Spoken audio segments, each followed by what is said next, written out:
পহেলা বৈশাখে প্রতি বছর একটা অশান্তির মধ্যে দিয়ে যাইতে হয়। যেমন ঈদের আগে দোকানদাররা একটা চাপের মধ্যে থাকে কাস্টমারদের, তেমনি একটা হাজবেন্ড বা বয়ফ্রেন্ড একটা মানসিক চাপে থাকে তার বউ বা গার্লফ্রেন্ডের কাছে। এমনই একটা গার্লফ্রেন্ড যখন তার বয়ফ্রেন্ডকে পহেলা বৈশাখ নিয়ে কথা বলে তখন, জান একটু আসো না, কথা আছে।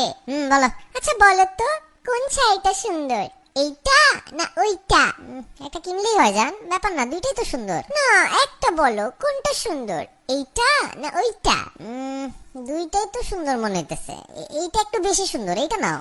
কিন্তু আমার তো ওইটা পছন্দ হয়েছে, ওইটা তোমার ভালো লাগে নাই? বাবু একটু কাজ করতেছি বাবু, সারাদিন কাজ করছি, এখনো কাজ করতেছি, আমার মাথায় তো কাজ নিয়ে একটা টেনশনের মধ্যে থাকে না, দেখতেছো না? তোমার যেটা ভালো লাগে সেটা নাও, জিজ্ঞেস করছো বলে দিছি। কিন্তু তুমি যেটা বলছো ওইটার তো দাম বেশি, আর আমি যেটা পছন্দ করতেছি এটা ওইটার থেকে একটু কম দাম। আরে বাবা যত দামই হোক নাও না বাবু, ভালো লাগলেই নাও, দাম দিয়ে কি, যেটা ভালো লাগে ওইটা নাও। বলো না কোনটা নিবো, এমন করো কেন?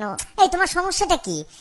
দুই দিন আগে জিজ্ঞেস করলে দেশি মুরগি কিনবো না ফার্মের মুরগি, তোমার বললাম ভাই তুমি ফার্মের মুরগি কিনো, তুমি গিয়ে কিনে আনলা 4টা দেশি মুরগি 4টা ফার্মের মুরগি, ইচ্ছাটা তো তোমারই পূরণ হইলো তাই না? তারপর জিজ্ঞেস করলা লাল শাক কিনবো না পালং শাক কিনবো, ভয়ের চোটে কোনো কথাই বলি নাই, কিনে আনলা লাল শাক, যদি বলতাম পালং শাক তাহলে দুইটাই কিনে আনতা।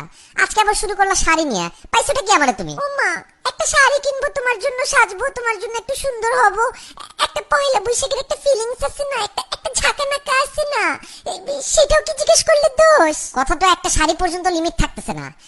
আমি কি তোমারে কোনোদিন জিজ্ঞেসি জান কোন জিন্স পরবো, কালো না নীল?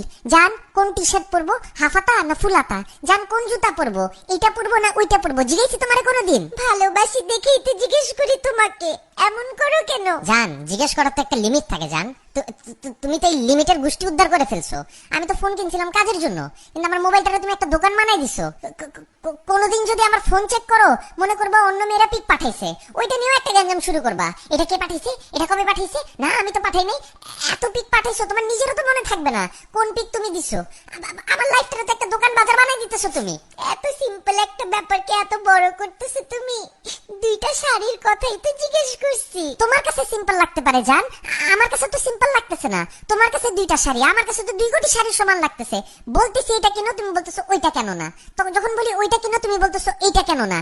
মানে শাড়ির মধ্যে তো হাজার ধরন দেখো তুমি একটা শাড়ির মধ্যে। তোমাদের মেয়েদের মতন তো এত নিখুঁত চোখ আল্লাহ আমাকে দেয় নাই। তোমার কারণে প্রতিদিন একটা আতঙ্কে আমি বাস করতেছি। এমনি বলতেছো কে? আমি কি এতই খারাপ? তোমার জন্যই তো সাজি। কিসের এত আতঙ্ক? কিসের আতঙ্ক মানে?